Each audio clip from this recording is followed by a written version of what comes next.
બનાસકાંઠા જિલ્લો મુખ્યત્વે ખેતીના વ્યવસાય સાથે જોડાયેલો જિલ્લો માનવામાં આવે છે અને આ જિલ્લાના લોકો ખેતી કરી પોતાના પરિવારનું ગુજરાન ચલાવતા હોય છે. આ જિલ્લાના ખેડૂતો સારું અને ઝડપી ઉત્પાદન મેળવવા માટે અલગ અલગ રાસાયણિક અને કેમિકલ દવાનો ઉપયોગ કરી ખેતી કરતા હોય છે, છતાં પણ વધુ ખર્ચ સામે ઉત્પાદન ઓછું મળતું હોય છે.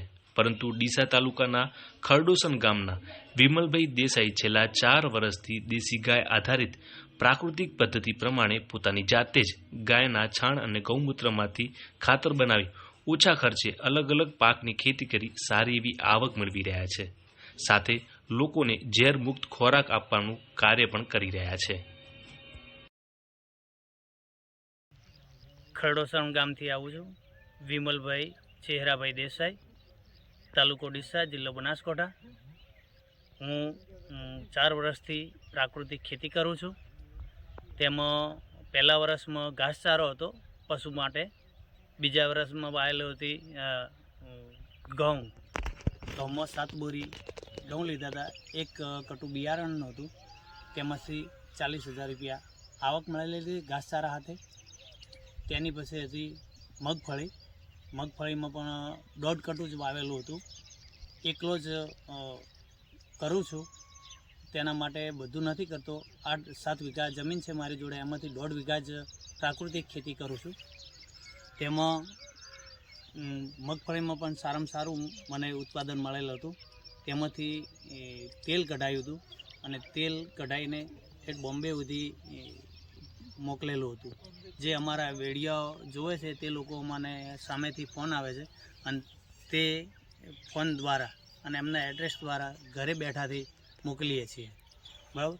અને આ વર્ષમાં બાજરી વાવેલી છે, તો બાજરી પણ સારી જ છે અને બાજરીનું ઉત્પાદન 40,000થી આસપાસનું મળશે એવો અંદાજ છે, બરાબર.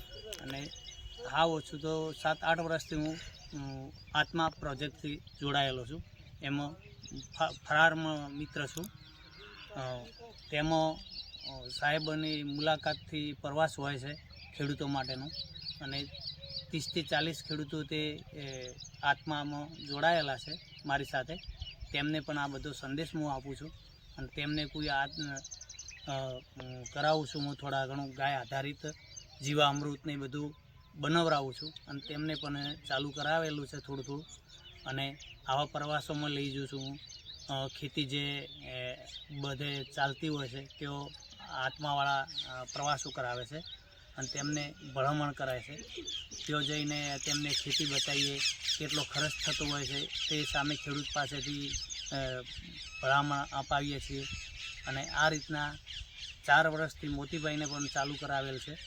ખરડોસણ ગામમાં પરફેક્ટ ખેતી અમે 2 જણા કરીએ છીએ અને બીજા 30 જણાને અમારા પ્રયાસો ચાલુ જ છે.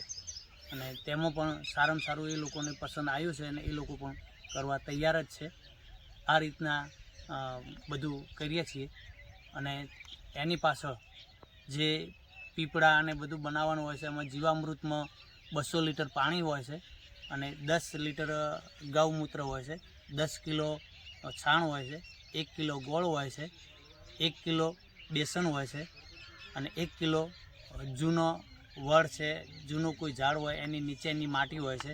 તેને 10થી 15 દિવસ દરરોજ ઘડિયાળના કોટાની જેમ ફેરવવાનું હોય છે અને તે ફેરવીને એક કાપડથી ઢોકવામાં આવે છે. દરરોજ એને 2 મિનિટ ફેરવીને મૂકી દેવાનું હોય છે. 15 દિવસે તેને જે આપણે વાવેલો હોય એમાં આપવાનું આવે છે. એ રીતના બધી પ્રોસેસ અમે રાસાયણિક સિવાય નહીં પાયાથી જ ચાલુ કરેલી છે અને તે પણ આપણે આ વિડીયામાં તમે જોઈ શકશો. દરેક વસ્તુ અલગ અલગ વિધિસર બતાવેલું છે અને તે ધ્યાનને લઈ અને આ પ્રયાસો બધા ખેડૂતો કરે એ માટેની અમારી મહેનત ચાલુ છે. અને જે ટ્રેન આખી આવતી એની જગ્યાએ આપણે બનાસકાંઠાને પણ મોટા ભાગે એમ કે કેન્સરના બહુ ભયંકર રોગો છે, એની બીમારીઓ વધી ગઈ છે. એને હિતમાં લઈ અને આવા પ્રયાસો હું ખેડૂતો જોડે કરાવું છું કે તમે પણ એમાં તમારી પેઢી પાછળની પણ એમાં ન આવી જાય, એના માટે થઈને તમે આ ઉપયોગ કરો અને આ ઉપયોગથી તમારું ખર્ચ ઘટશે અને ઉત્પાદન તમને વધારે પડતું મળશે.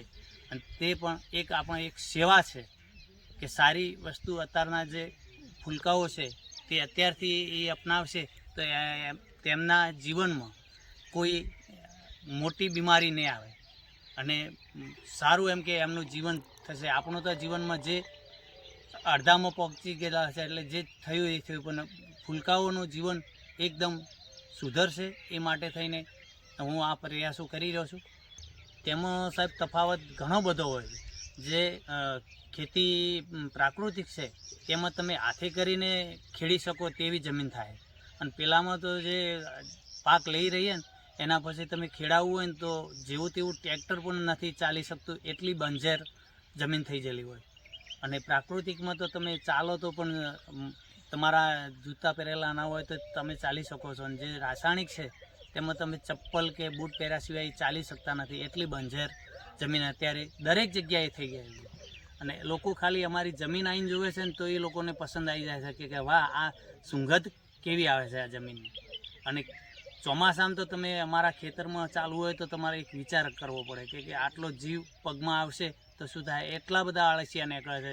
વરસાદ રહી જાય ને 5 મિનિટ પછી તમે આવો તો તમને જોવા મળે કે ના આ પરફેક્ટ પ્રાકૃતિક ખેતી કરે છે એવું તમને જોવા મળે.